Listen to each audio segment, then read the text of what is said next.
Beijing loyalist John Lee elected as Hong Kong's next leader. John Lee, a hardline security chief who oversaw a crackdown on Hong Kong's pro-democracy movement, has been elected as the city's next leader in a vote cast by a largely pro-Beijing committee. Hong Kong. John Lee, a hardline security chief who oversaw a crackdown on Hong Kong's pro-democracy movement, was elected as the city's next leader on Sunday in a vote cast by a largely pro-Beijing committee.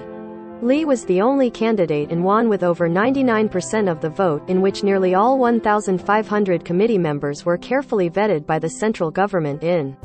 He will replace current leader Carrie Lam on July 1. Her five-term was marked by huge pro-democracy protests calling for her resignation, a security crackdown that quashed virtually all dissent, the recent COVID-19 wave that had overwhelmed the health system, events that have undermined Hong Kong's reputation as an international business hub with Western-style freedoms.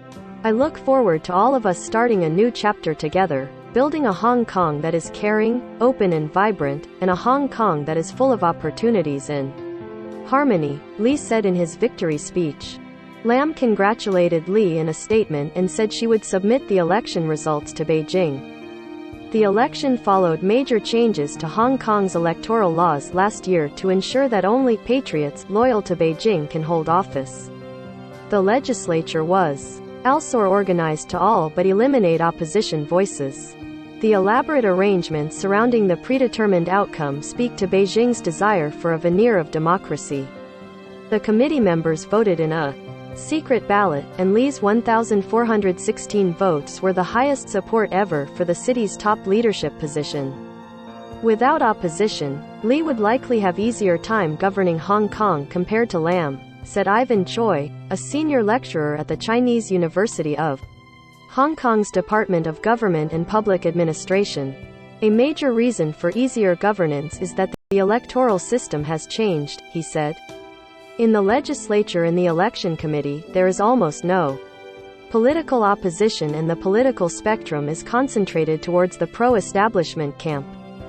With no Democrats, it will be easier for the chief executive to govern as there are fewer checks and balances, he said. The European Union's foreign policy chief Josep Borrell said that Lee's election violates democratic principles and political pluralism in Hong Kong. Selection process is yet another step in the dismantling of the one country, two systems principle, Borrell tweeted.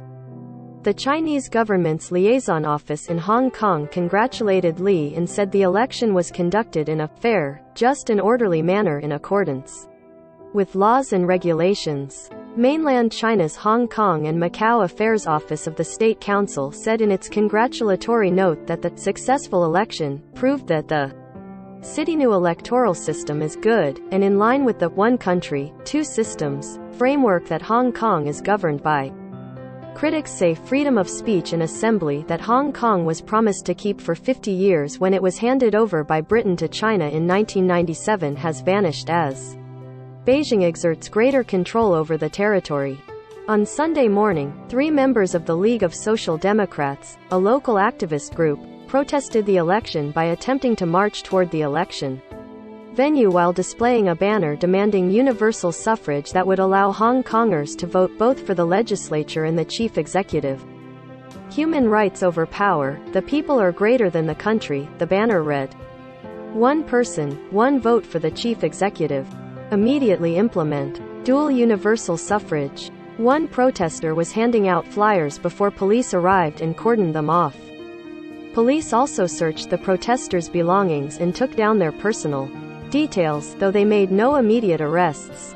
The pro-democracy camp in Hong Kong has long demanded universal suffrage, which they say is promised in its mini-constitution, the Basic Law. It was also a key demand during massive protests in 2014 and 2019. Lee's role as Hong Kong's next leader has sparked concern that Beijing could further tighten its grip. He spent most of his civil service career in the Police and Security Bureau, and is a staunch supporter of a national security law imposed on Hong Kong in 2020 to stamp out dissent. As security secretary during 2019 clashes between police and demonstrators, he oversaw the use of tear gas and rubber bullets and arrests that snuffed out Further protests. More than 150 people have been arrested under the security law, which outlaws secession, subversion, terrorism and collusion with foreign forces in the city's affairs. Almost all prominent pro-democracy activists have been jailed, with others fleeing abroad or being intimidated into silence.